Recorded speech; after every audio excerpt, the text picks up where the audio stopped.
October 10th, 79 to 80 degrees today, a little warm. Supposed to be a south-southeast breeze. I'm experiencing a little more of a southeast than a south-southeast. And right now it's pretty much straight east, so I don't know how well it's going to go tonight. If I sit here very long and it keeps this up, I'll probably take off. Don't have any good bucks on camera, so tonight I'm just on doe patrol. I've got a few does I want to take out of here, thin the herd a wee bit. We got plenty of deer. Need to drop the number a little, so I'm on doe patrol. If we get the wind to cooperate, I got an acorn tree right here that's dumping acorns pretty hard in youth season. Me and my daughter hunted here and saw 14 deer the first evening, 16 the next. Could have killed most. A good 75% of all of them we saw. That was everything within 60 yards. That's about all the farthest she'll shoot with her gun. So I can stretch it out to 40 at least with the bow. So if I get doe early, I'm going to shoot one, and then I'm just going to sit and wait on the rest of the evening to play out and see if we can't get 2 tonight. If so, that'll be 3 does so far this season off of here, and that'll be about a third of the way towards my goal on does. So that'll be the maximum I can kill until muzzleloader season. I can take one more, but that'll put a dent in my goal anyway. So won't put a dent in the population, but it'll put a dent in my goal. So Maggie will kill a few, I hope. I got a few other friends that should come and help me, and we'll kill some deer. Obviously, if a big buck would happen to show up, I'll shoot it, but like I say, right now I have nothing on camera. That's what I'm after. I usually look for a 4.5 or older, roughly 140 and bigger on the horns, but that doesn't always make it. I killed a 128 6-year-old a few years ago, so we'll see. 1 4.5-year-old, he's a 125 incher probably. Kind of a turd, but big, huge bodied thing. So if he'd show up and look really good, I might do it just to do it, but there's still a lot of season left, so I'll probably hold off for a while and see if something bigger doesn't show up. We had EHD real bad this year, and I got a little buck coming here right now. EHD wiped our deer out, I think, so let me get this on him.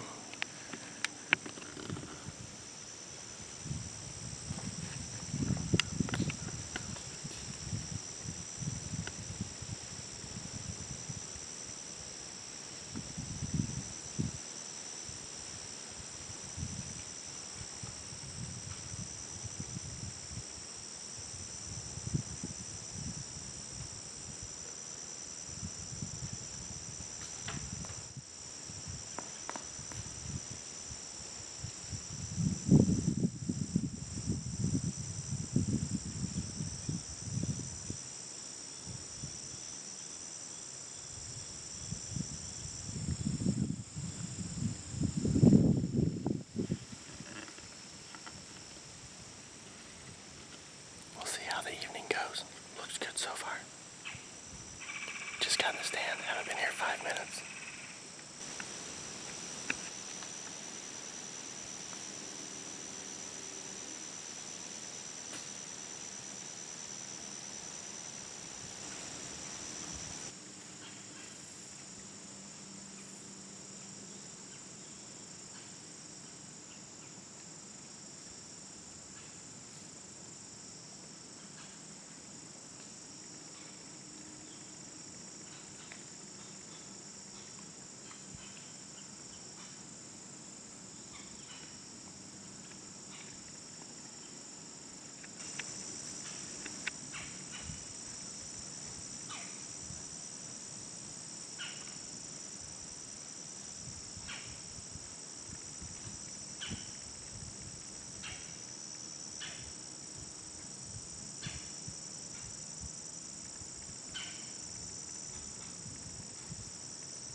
Meh. Gosh, blasted it.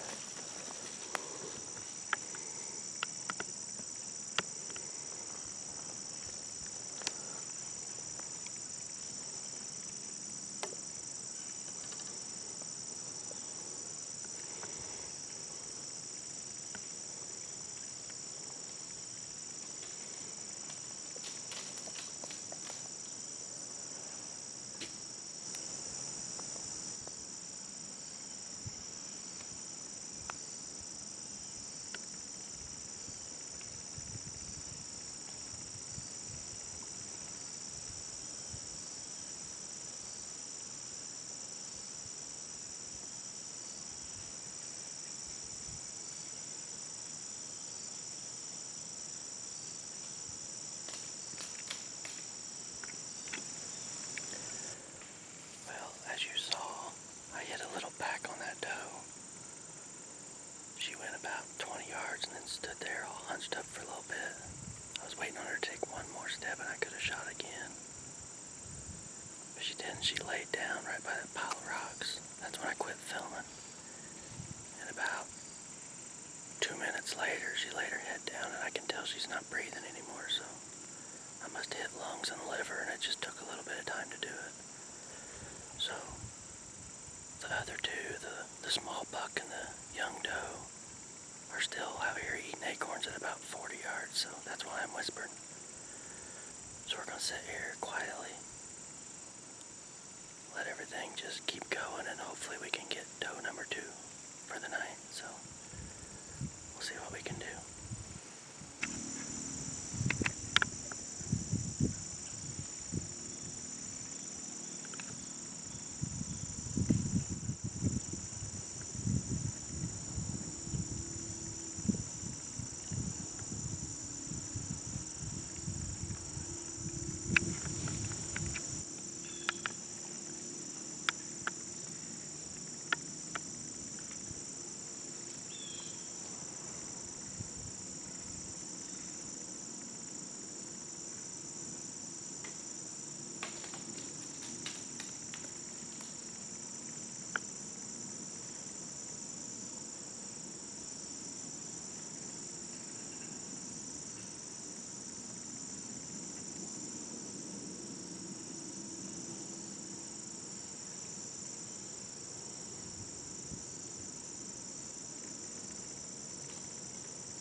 doe number 2 in just about 40 minutes time, so tons of deer. I don't know how many I've seen, 13, 14, 15, 5 bucks for sure. I think she's down right there. Yeah, I can see her dead. So I've got one dead at 40 yards and the other one dead at about 60. Pretty good night. Now the question is, do I wait for a turkey? Because I've got lots of turkeys come through here right before dark. So I can make it a really killer night, or I could go ahead and get out here and get these deer out and be gone and let whatever else wants to come in and eat free of charge, so to speak. It's mind-boggling that first doe laid there and all these deer are within 5 to 10 to 20 yards of her, straight downwind, eating. They look at her funny, go back to eating. Look at her funny, go back to eating. The doe I just shot, right before I shot, you could see she was standing sniffing around and acting a little weird. She was sniffing, I believe, the arrow from the first deer. That's just plumb craziness. So, we've got 2 dead does. And I'm out of doe tags. Otherwise, I would kill more.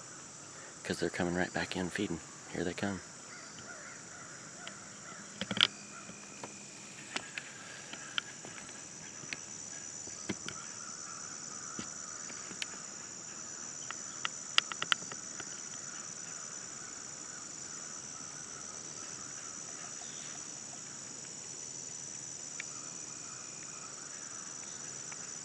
Plumb craziness, I tell ya. Plumb craziness. I'm half tempted to wait for the turkeys and possibly a big buck with this much early movement. It's just now 6:15. Doesn't get dark for an hour and a half. Who knows? Maybe a big one will show up. I might sit here till dark.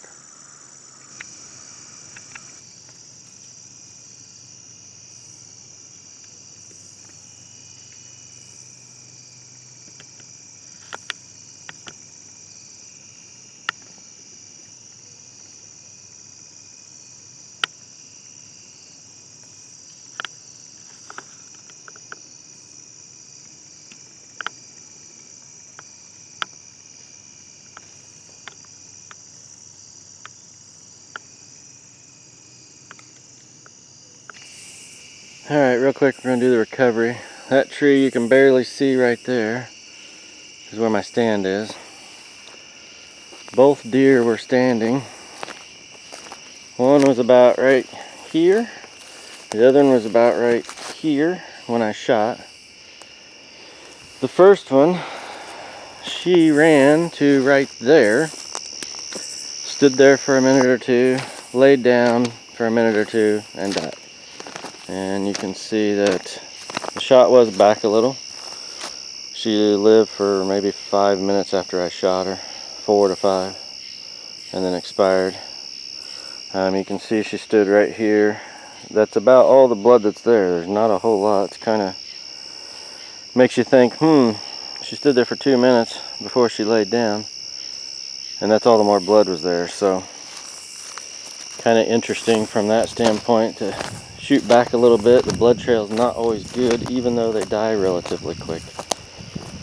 So that's why jumping, not jumping wounded deer is such a good idea. Doe number 2 was probably right here when I shot, and she ran this way. I seen her go down from the tree, so it should be a very easy blood trail. There's blood on that root right there. We'll go zipping over here real quick and find her. There's blood. And then we'll get them field dressed and drug out of here. Blood right there. And go and hang them up. Be ready to let them age for a little bit in the cooler and butcher them up and have some good eating. There she is. She's right there. I don't know if you can see her. So she didn't go far. Not far at all. There's blood right there on that pawpaw, so she ran through here. I'm guessing through here. Don't see blood, but yeah, there it is. But I know she's right there, so she did not go far at all.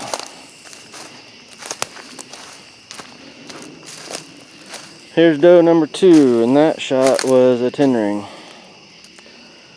Can't go wrong with that. So now the work begins. We're going to, I'm going to get them field dressed and get them loaded up, get them out of here. To God be the glory, we have venison to eat.